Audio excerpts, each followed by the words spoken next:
Admiral Marcus Kane walked across the metal floor of his command bridge, his boots making sharp sounds with each step.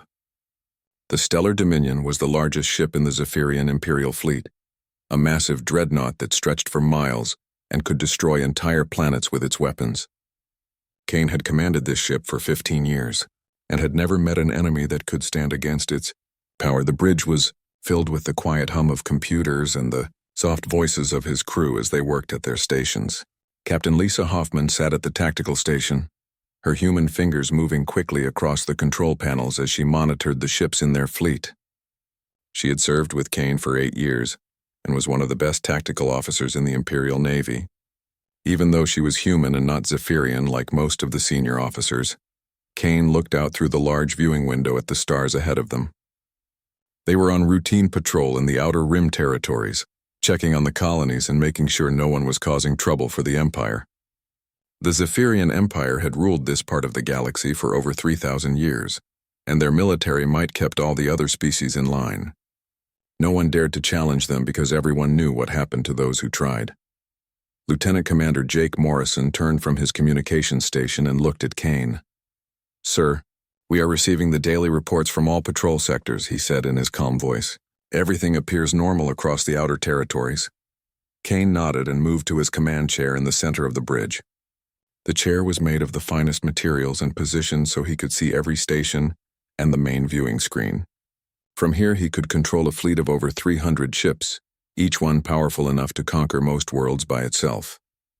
"Any word from Imperial Command about our next assignment?" Kane asked as he settled into his chair. "Nothing yet, sir," Morrison replied. "They want us to continue standard patrol patterns until further orders." Kane found routine patrols boring after years of combat, but he understood their importance. The Empire was vast, stretching across thousands of star systems, and it took constant vigilance to keep everything running smoothly. Pirates, rebels, and other troublemakers always looked for weak spots to exploit, and the presence of Imperial fleets kept them in hiding. Captain Hoffman suddenly sat up straighter at her station, her eyes focused on the sensor displays in front of her. "Sir, I am picking up something unusual on the long-range sensors," she said, her voice carrying a note of curiosity. Kane turned his attention to her. "What kind of unusual, Captain?" "A single vessel has just appeared at the edge of the system," Hoffman replied, her fingers dancing across her controls to get better readings. "It appears to be roughly frigate-sized, but it does not match any ship design in our database." Kane felt a small spark of interest. Unknown ships were rare in this well-mapped part of space, and most turned out to be either pirates using modified vessels or explorers from species that had not yet made contact with the Empire. Either way, they usually provided at least a brief break from the monotony of patrol duty. "Can you get a better scan of the vessel?" Kane asked. "I'm trying, sir, but it is maintaining position at maximum sensor range," Hoffman said. "The readings are strange. The ship appears to be using some kind of technology I have never seen before." Dr. Amanda Price looked up from her science station where she had been monitoring stellar phenomena. As the fleet's xenobiologist, she was always interested in contact with unknown species. "Admiral, would you like me to run a full analysis of any biological signatures the vessel might be giving off?" "Do it," Kane ordered. "Morrison, try to establish communication with the unknown vessel. Standard first contact protocols." Morrison began transmitting on all known frequencies, sending the standard Imperial greeting in over 50 different languages. The message was simple and direct, asking the unknown ship to identify itself and state its business in Imperial space.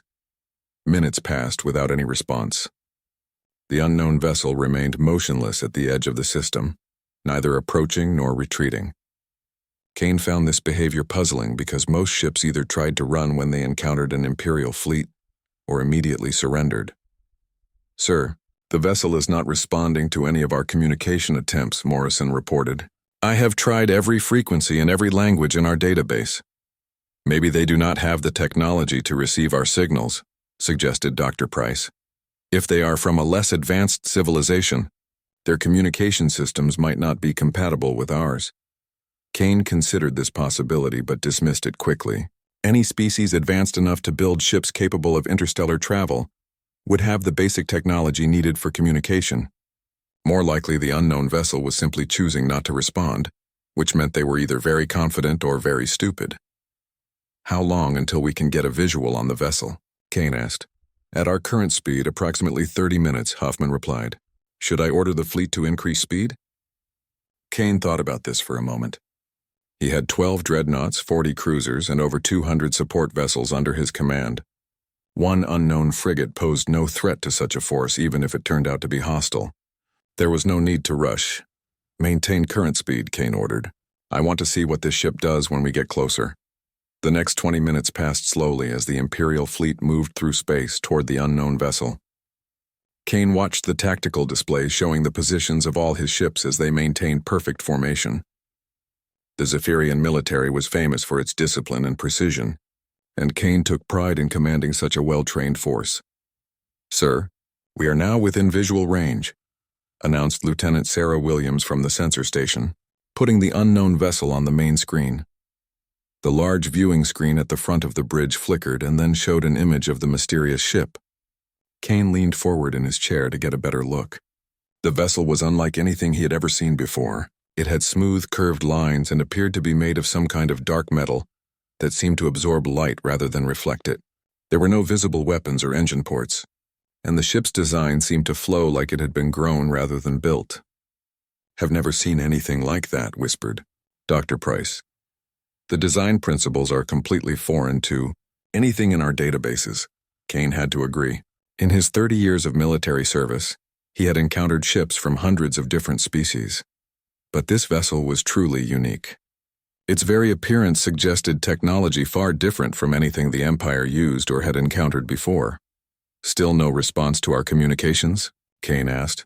Nothing, sir, Morrison confirmed. The vessel appears to be scanning us, but it is not transmitting anything we can detect. Kane made his decision. All ships assume standard intercept formation. If they want to play games, we will show them what happens when you ignore the Imperial Navy. The Imperial fleet moved into attack formation with the precision of a well-oiled machine. Admiral Kane watched from his command chair as 12 massive dreadnoughts spread out in a line, their weapons charging and ready to fire.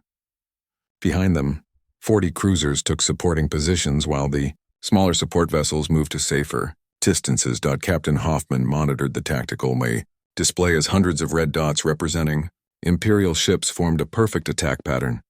All vessels report ready for combat, sir, she announced. Weapons are charged and targeting systems are locked onto the unknown vessel. Kane felt satisfied with the display of Imperial power before him. No single ship could possibly survive against such overwhelming force. The unknown vessel would either surrender immediately or be destroyed in seconds. Either outcome would send a clear message to anyone else who might think about challenging Imperial authority. Dr. Amanda Price continued studying her sensor readings from the science station. The unknown ship's energy signatures were unlike anything she had ever encountered in her 20 years of studying alien technology. Admiral, I am still getting very strange readings from that vessel, she reported.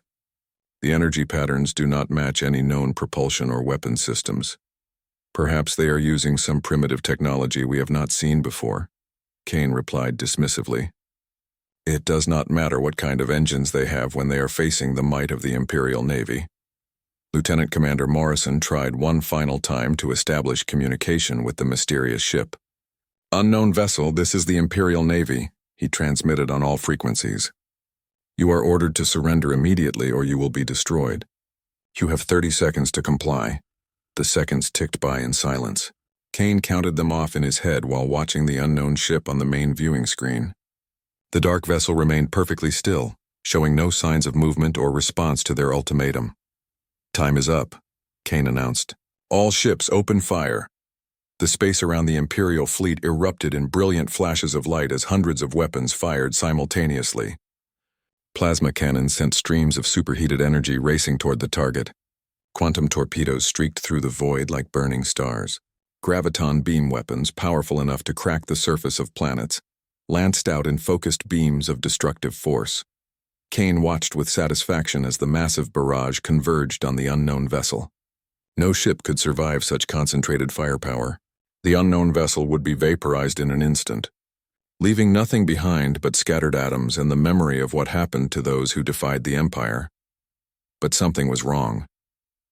The weapons reached the area where the unknown ship waited, and then they simply stopped existing. Not blocked by shields, not deflected by armor. but gone as if they had never been fired at all. The plasma streams vanished into nothing. The quantum torpedoes ceased to be. The graviton beams disappeared without a trace. What just happened? Kane demanded, rising from his command chair. Why did our weapons not hit the target? Captain Hoffman stared at her tactical display in confusion. Sir, according to our sensors, the weapons simply stopped existing when they got within 1 kilometer of the unknown vessel. I have never seen anything like this. Chief Engineer Ryan Bell looked up from his station where he had been monitoring the weapon systems. Admiral, all our systems are functioning perfectly. The weapons fired normally and then just disappeared. Dr. Price worked frantically at her science station, trying to understand what they had witnessed. The energy readings are off the charts, she reported. That ship is somehow manipulating space-time itself. It is operating on principles that should be impossible according to our understanding of physics. Kane felt a chill run down his spine as he realized they were facing something far beyond their comprehension. In 30 years of military service, he had never encountered technology that could simply make weapons cease to exist. The implications were terrifying. The unknown vessel finally moved. It began accelerating toward the Imperial fleet at a speed that should have been impossible for any ship. Within seconds, it had covered half the distance between them, moving faster than anything Kane had ever seen. How is it moving so fast? Kane asked, his voice tight with growing concern. Sir, the vessel appears to be folding space around itself, Dr. Price replied, her voice filled with awe and fear. It is not really moving through space, but rather bringing its destination to itself. The technology required for such manipulation of reality is beyond anything in our databases. The unknown ship continued its impossible approach, closing the remaining distance in moments. Kane expected it to slow down or change course, but instead it maintained its heading directly toward the center of his formation. All ships evasive maneuvers, Kane ordered. Get us out of its path. But the massive Imperial dreadnoughts were not built for quick movements. They began to turn, their engines straining to change course, but they moved like mountains trying to dance. The unknown vessel reached the Imperial formation and did something that made Kane's blood turn cold. It fired a single weapon. A pulse of golden light emerged from the dark ship and expanded outward in a perfect sphere. The light was beautiful and terrible at the same time, washing over everything it touched with a gentle glow that seemed almost peaceful. The golden pulse reached the lead dreadnought, the massive warship Eternal Victory. For a moment, nothing seemed to happen. The ship continued on its course, its engines still burning, its crew still at their stations. Then the Eternal Victory was gone, not destroyed in an explosion of fire and metal, not blown apart by overwhelming force, simply gone as if it had never existed at all.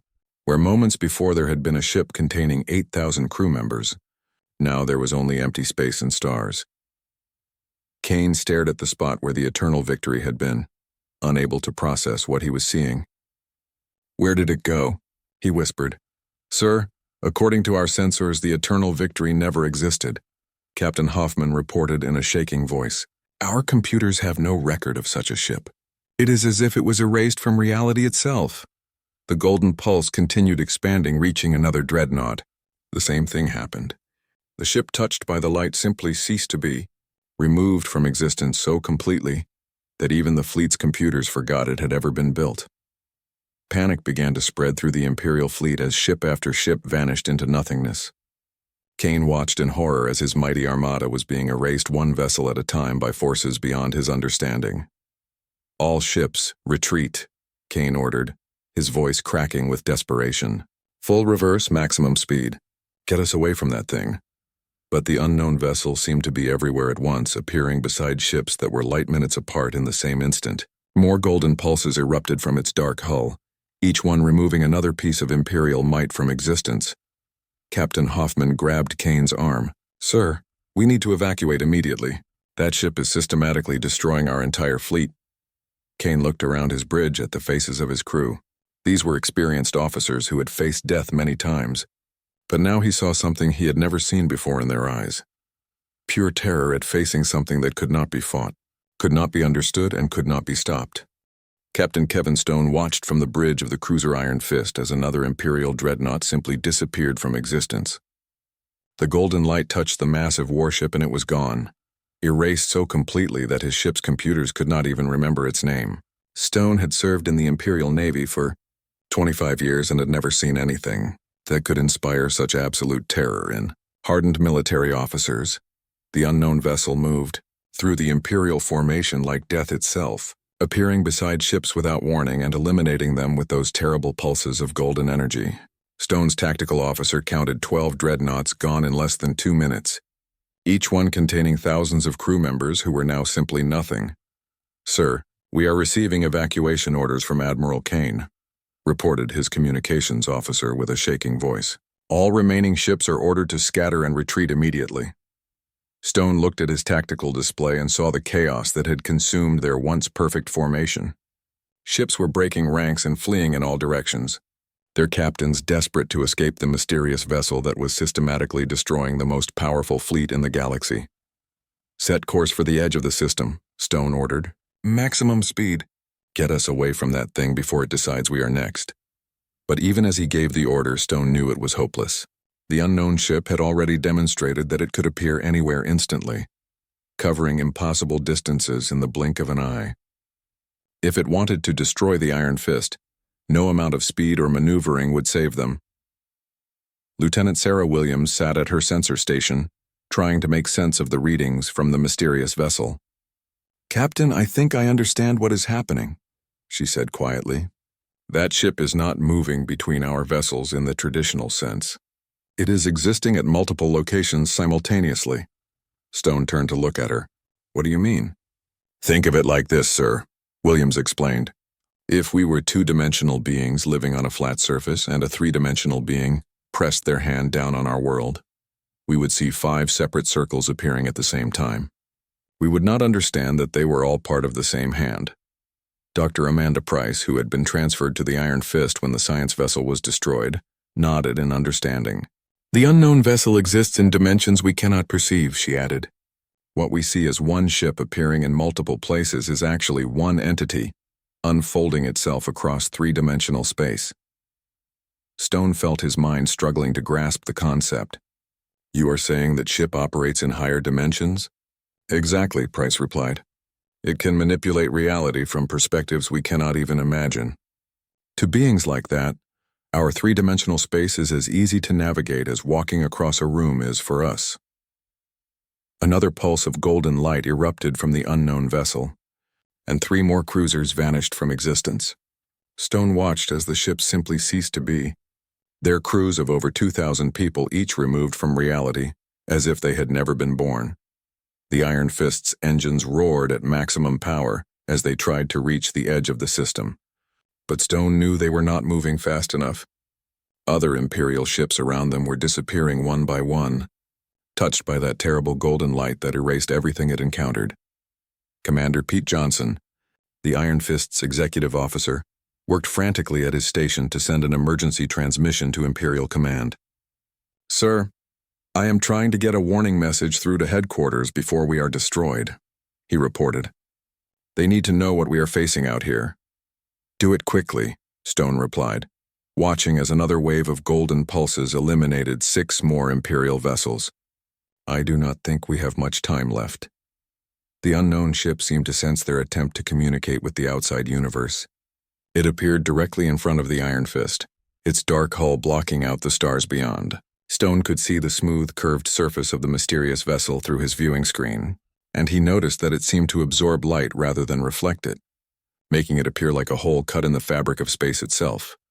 "Message sent," Johnson reported just as golden light began to build around the unknown vessel.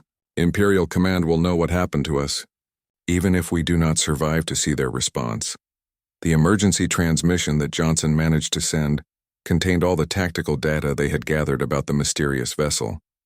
It included sensor readings showing the impossible energy signatures, visual records of ships being erased from existence, and technical analysis suggesting the unknown technology operated on principles beyond current Imperial understanding. Stone knew that message would reach Imperial Command within hours, and when it did, it would cause panic throughout the highest levels of government.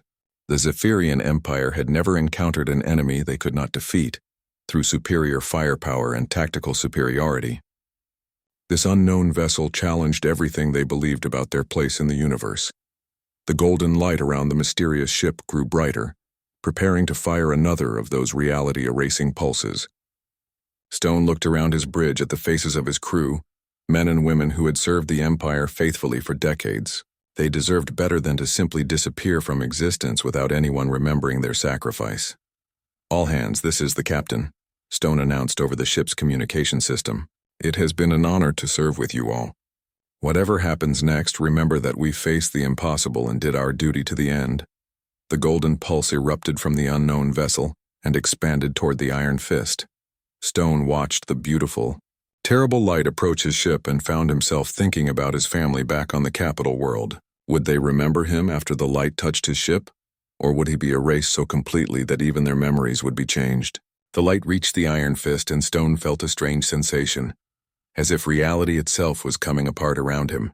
The bridge began to fade away, his crew becoming transparent, the ship dissolving into nothingness. In his final moments, Stone realized that whatever technology the unknown vessel possessed, it was not simply destroying them but editing them out of existence entirely. The Iron Fist ceased to be, along with its crew of 3,000 Imperial officers and enlisted personnel. The ship that had served the Empire for 40 years was erased so completely that even the shipyard records of its construction were somehow altered to show it had never been built. Across the battlefield, the systematic destruction continued.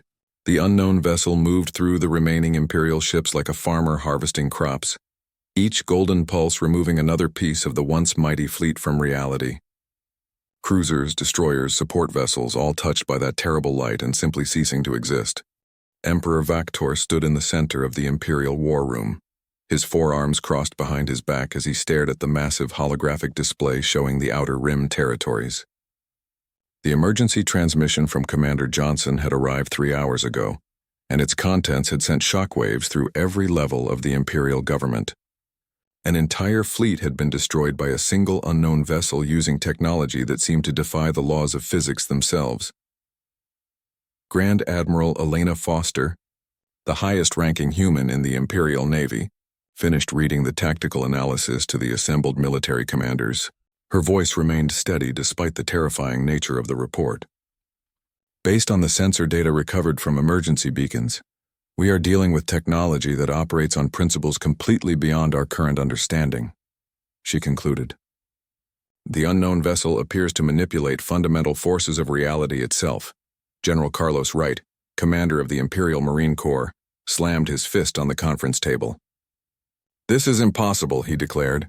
"No single ship can destroy an entire Imperial fleet. There must be some mistake in the data." Dr. Helen Clark, the Empire's chief scientist, shook her head slowly. "I have analyzed the sensor readings myself, General. The energy signatures are unlike anything in our databases. This vessel is using technology that can edit matter out of existence at the quantum level." Emperor Vactor turned to face his assembled commanders, his ancient eyes filled with concern. In his 300 years of rule, he had never faced a threat that could not be overcome through superior military force. The Zephyrian Empire had conquered hundreds of worlds by bringing overwhelming power to bear against any enemy. But this unknown vessel had demonstrated that conventional weapons were useless against it. "What options do we have?" the Emperor asked. Admiral Foster consulted her tactical notes. "We can mobilize every available ship in the Imperial Navy. If we concentrate our entire fleet in one location, perhaps the combined firepower of 10,000 vessels will be enough to overwhelm whatever defensive technology this unknown ship possesses. And if our weapons prove as ineffective as they were against Admiral Kane's fleet?" asked Defense Minister Tom Baker, one of the few humans in the Emperor's inner circle. "Then we escalate to more extreme measures," replied General Wright grimly. "We have the Omega Protocol devices stored in the deepest military vaults. Antimatter weapons capable of destroying entire star systems. If we cannot fight this vessel conventionally, we remove it from existence along with everything else in that sector." Dr. Clark looked horrified at the suggestion. "General, if this vessel can erase matter from existence, what makes you think antimatter weapons would be any more effective than conventional weapons?" "We might simply be providing it with more energy to use against us." The Emperor considered this point carefully. The Omega Protocol had never been used in actual combat, but the theoretical models showed that antimatter weapons could crack planets and extinguish stars. If even such devastating force proved ineffective against the unknown vessel, Then the Empire truly had no conventional means of defense. "Where is this vessel now?" the Emperor asked. Admiral Foster activated a star chart showing the outer territories. Long-range sensors detected it leaving the patrol sector approximately 6 hours ago. "It is moving toward the core systems of the Empire, maintaining a steady course that will bring it to the capital sector within 72 hours. "What lies in its path?" asked the Emperor. "The Meridian Defense Line," Foster replied. 50 heavily fortified star systems with automated defense platforms and permanent fleet stations. If the vessel maintains its current heading, it will encounter the Third Fleet within 18 hours. General Wright leaned forward in his chair. "Admiral Chen commands the Third Fleet. She has over 800 ships under her command, including some of our newest and most powerful vessels. If anyone can stop this threat, it is her." Dr. Clark pulled up detailed analysis of the unknown vessel's capabilities on her portable display. "I have been studying the tactical data, and I believe this technology represents a fundamental breakthrough in quantum field manipulation. The vessel appears to be convincing the universe that targeted objects never existed in the first place." "What does that mean in practical terms?" asked Defense Minister Baker. "It means we are not dealing with advanced weapons in the traditional sense," Clark explained. "This is technology that rewrites the basic rules of reality. When that golden energy touches a ship, it does not destroy the ship. It retroactively prevents the ship from ever having been built." The room fell silent as the implications of this explanation sank in. Emperor Vaktor had ruled the greatest military force in the galaxy for centuries, but he had never imagined facing an enemy that could simply delete his fleets from existence. "Is there any defensive measure we can take against such technology?" the Emperor asked. Dr. Clark shook her head sadly. "Our entire understanding of physics is based on the assumption that cause and effect follow linear paths through time. If this vessel can manipulate those fundamental relationships, then our defensive technologies are useless." Admiral Foster received an urgent communication from Imperial Fleet Command. She listened to the message through her earpiece and her face grew pale. "Your Majesty, I am receiving reports that the unknown vessel has been detected in the Vega system. The Third Fleet is moving to intercept, but Admiral Chen requests permission to withdraw if the engagement goes badly." "Permission denied," the Emperor replied firmly. "Admiral Chen will engage the unknown vessel with everything she has. We must learn more about this technology, even if it costs us another fleet." General Wright stood up from his chair and began pacing around the conference table. "What if this vessel is not acting alone? What if it represents the advanced scout of some unknown empire that possesses this reality-manipulating technology? We could be facing an invasion force that can erase our entire civilization from existence." The thought sent chills through everyone present. The Zephyrian Empire had always assumed it was the most advanced military power in the galaxy. The idea that there might be civilizations with technology so advanced that imperial fleets could be erased like mistakes on paper was terrifying beyond measure. Emperor Vaktor made his decision. "Send word to all fleet commanders throughout the Empire. Every available ship is to converge on the capital system immediately. If this unknown vessel reaches our homeworld, I want 10,000 ships waiting to defend it." Dr. Clark looked up from her analysis. "Your Majesty, with respect, concentrating our entire fleet in one location might be exactly what this unknown vessel wants us to do. If it can erase ships from existence, then having more targets in the same place simply makes its job easier." The Emperor considered this possibility, but he had no other options. The Empire had always relied on superior firepower to solve its problems, and even in the face of seemingly impossible odds, he could not abandon the strategy that had served them for millennia. 3 days after the destruction of Admiral Kane's patrol fleet, the unknown vessel arrived at the Imperial capital system. Every remaining ship in the Empire's vast arsenal waited in defensive formation around the homeworld, their weapons charged and crews ready for what many believed would be the final battle for their civilization. Over 10,000 vessels stretched across space in a defensive grid that had taken 2 days to organize. Admiral Elena Foster stood on the bridge of the flagship Eternal Throne, watching the tactical displays that showed the massive concentration of Imperial firepower. Dreadnoughts, battleships, cruisers, destroyers, and support vessels from across the galaxy had answered the Emperor's call to defend their capital. It was the largest military force ever assembled in Imperial history. Contact on long-range sensors, reported Captain Bill Martinez from the sensor station. The unknown vessel is approaching from the outer system, maintaining the same steady speed as before. Foster felt her stomach tighten with nervousness. The reports from the Third Fleet had been even worse than the destruction of Kane's patrol group. Admiral Chen's 800 ships had been erased from existence in less than 10 minutes, and this time, the unknown vessel had not even bothered to position itself near the Imperial ships. It had simply fired those terrible golden pulses across impossible distances, eliminating entire squadrons with casual precision. Emperor Vaktor himself was present on the bridge, having insisted on personally commanding the defense of his capital world. The ancient Zephyrian ruler stood near the main viewing screen, his forearms clasped behind his back as he prepared to face the greatest threat his empire had ever encountered. "All ships report ready for combat," announced Communications Officer Linda Wright. "Weapon systems are charged and targeting computers are locked onto the approaching vessel." The unknown ship appeared on the main screen as it entered visual range, its dark hull absorbing light and making it look like a tear in the fabric of space itself. Foster had studied the tactical recordings from previous encounters, but seeing the vessel with her own eyes still sent shivers down her spine. There was something deeply unsettling about its smooth, flowing design that seemed to defy conventional understanding of ship construction. "Sir, the unknown vessel is transmitting a message on all frequencies," Wright reported suddenly. "Audio only, coming through in perfect galactic standard." Foster looked at the Emperor, who nodded for her to accept the transmission. The bridge fell silent as everyone waited to hear the voice of their mysterious enemy for the first time. The voice that came through the communication system was calm and conversational, speaking with what sounded like a human accent from one of the outer colonies. "This is Captain Daniel Parker of the Earth defense ship New Horizon. We have been monitoring your empire's activities for the past 50 years.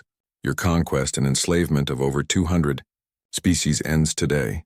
Foster felt her blood run, cold at the mention of Earth, the mythical human homeworld that the Empire had been searching for since humans first appeared in their space 3 centuries ago. Most Imperial scholars believed Earth had been destroyed long ago, its location lost when the first human refugees fled some unknown catastrophe. "Impossible," whispered Dr. Helen Clark from her science station. "Earth is a legend. The human homeworld was lost centuries ago." But Foster knew better.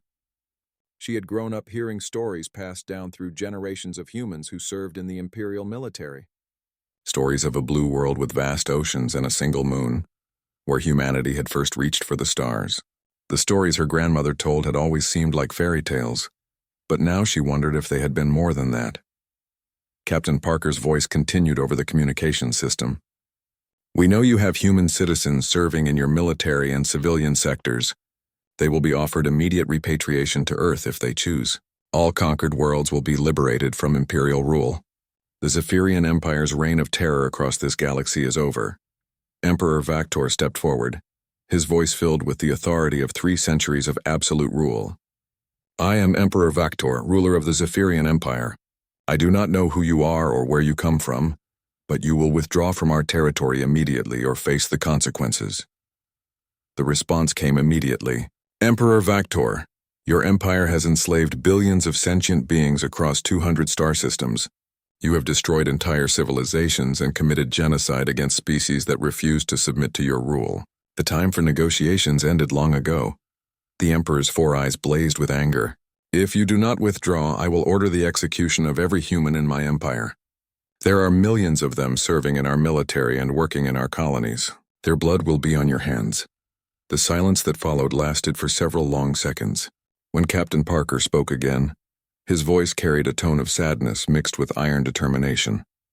"Emperor Vaktor, we have been watching and waiting for decades. We know the location of every human in your empire. We know their names, their families, their dreams, and we are here to bring them home."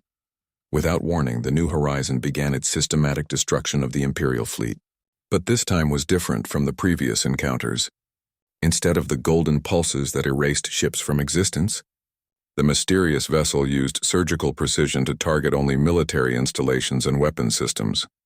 Imperial command centers simply vanished, leaving the crew quarters and life support systems intact. Weapon arrays disappeared while the rest of each ship remained undamaged.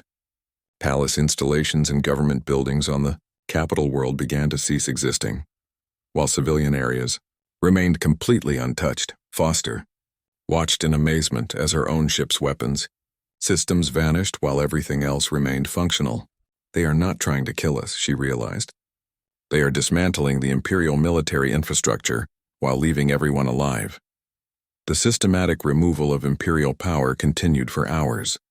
Every military installation, every weapons factory, every symbol of Zephyrian authority simply ceased to exist. The Emperor's palace disappeared room by room until only the residential quarters remained. Government buildings vanished while hospitals and schools were left untouched. Captain Parker's voice came through the communication system one final time. "This is Captain Parker to all liberated worlds. You are free to rebuild your civilizations as you choose.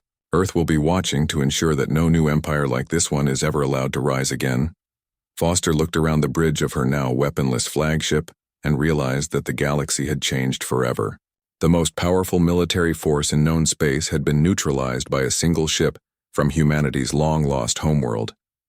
The Empire had not fallen to invasion or rebellion, but had simply discovered that there were forces in the universe too advanced to comprehend and too determined to be stopped. Admiral Elena. Foster made her choice and activated the ship's communication system to address the remaining Imperial fleet. "This is Admiral Foster to all ships. Any human personnel who wish to accept repatriation to Earth should report to designated areas immediately. Our long exile is finally over.